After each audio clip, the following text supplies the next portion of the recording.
Good morning, everybody. Welcome back to the channel, Dane Scott's Truckers Lounge.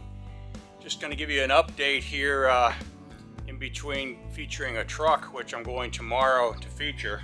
Very cool truck that I've been trying to find, and you guys that watch, you know what I've been trying to find.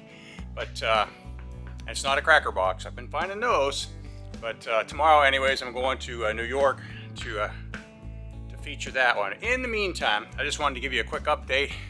We kind of got mail call here going on. It's finally parts are starting to roll in for the Brigadier. All kinds of goodies. The paint and whatnot is for stuff I've been doing, sprucing up the Crackerbox. And I put it out on Facebook there. You guys guess what this scheme is, and of course everybody got it, ABF. And that's probably where I'm going to go with it. But if you guys have any other input, this truck came from Vermont. I know that much now. But look underneath the green, it's yellow. And the roof up there, the roof's got yellow on it too. So if you guys know maybe a yellow, I don't know. It's so hard to tell on these old trucks. This is a 61, so that could have been a primer, I'm told, too. Who knows? So the history continues on the Crackerbox, but in the meantime, got some lights working, making a little progress, and we're going to play around here. Today, we're going to try to shore up this thing runs like a top. It's been rebuilt. I don't have to do anything with the motor. It's nice and dry, unlike most Detroits. This is the cleanest truck in my garage. But anyways, what we're going to do is tighten up the shifting. The shifting is sloppy, and that has to be the priority at the moment. But the Brigadier is the priority as far as all these parts are concerned. More boxes there. We got stuff yesterday, and we're getting the lights squared away. Almost done with all that. The dash is basically back together.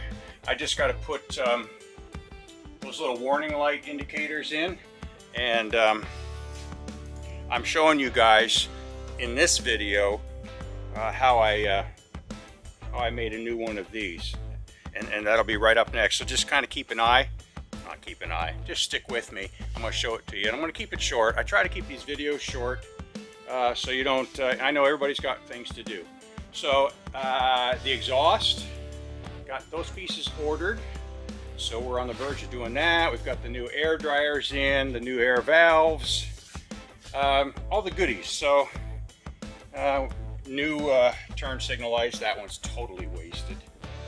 Of course the bumper I had made there, that one's going to either get painted or powder coated soon. That's about where we're at on that. So there's a quick update. Make sure you like and subscribe, hit the bell so you know when I post the new videos. And like I said, tomorrow I'm going to chase a rare cab over up in New York, so you'll be seeing that real soon. So stick around next and watch how I made the dash warning placard, because some of you guys need that, and you'll need that information for your project. I'm going to do a little how-to this morning and give you guys a little hope for a little small detail in your truck restorations that I think you'll like. But I was just redoing the warning light panel for my 86 Brigadier, and it occurred to me, hey, I should share this with you guys. Now, I realize that most of you don't have the ability to print these, and I'm going to show you what I do. I have a graphics business, and so I'm able to do this, but I'll show you how to do it. And if you guys go to a local sign shop or graphics shop, they have this ability to what's called thermal printing, to print the lettering. What I'm talking about is the ones that say like low air, differential lock, low oil, water. Those warning lights that come on and they're printed on a piece of red, clear acetate, plastic, whatever you want to call it. So I'm going to show you what I did here.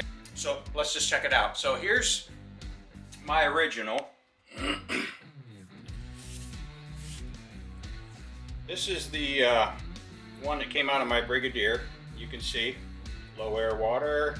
That one says low oil, and this one says differential lock. And the way they're done is they're printed on the back. So they're printed backwards. I think you can see that.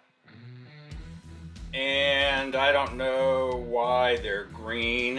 I don't know. Should be black. Maybe it's black under the green two-step process. I don't know. I did black on mine. So that when it lights up, of course, you're going to see the warning light.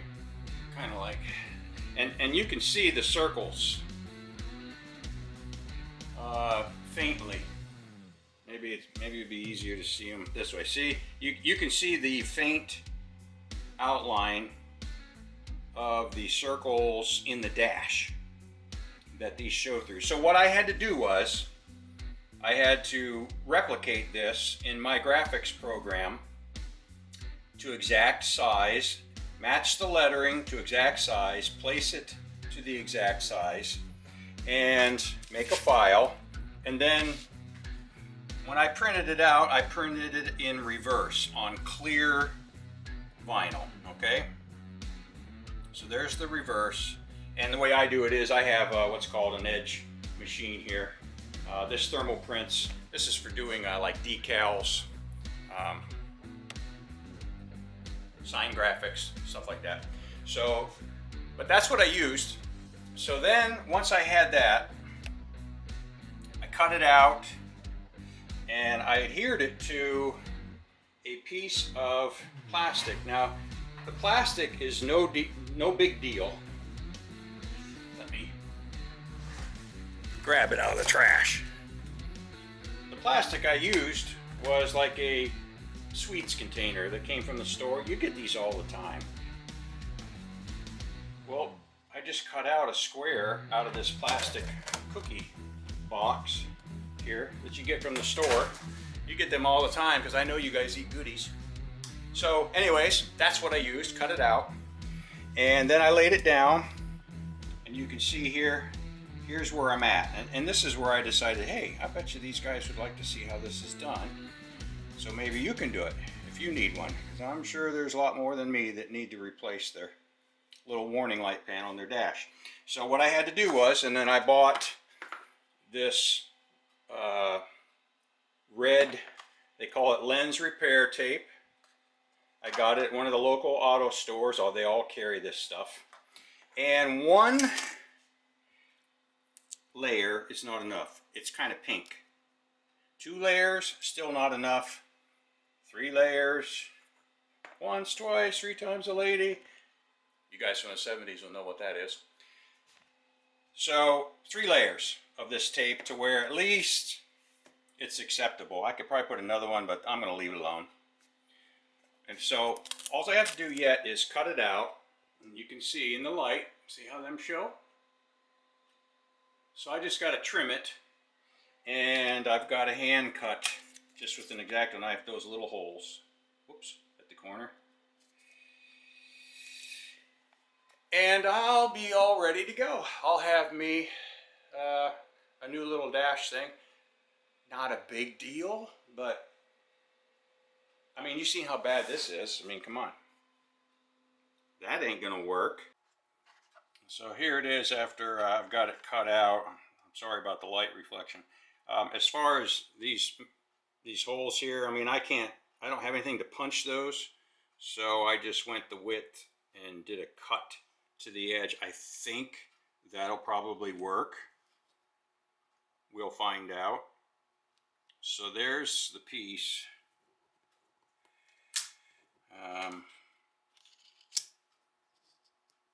So I'm hoping everything is going to line up, so should be pretty cool. So if you guys need some help with that, just get a hold of me. My email is on the channel, and let me know what you have, what you need, and I'll see if I can help you or steer you in the right direction. So until then, keep the hammer down, safe and sound. Dane Scott, we'll see you later.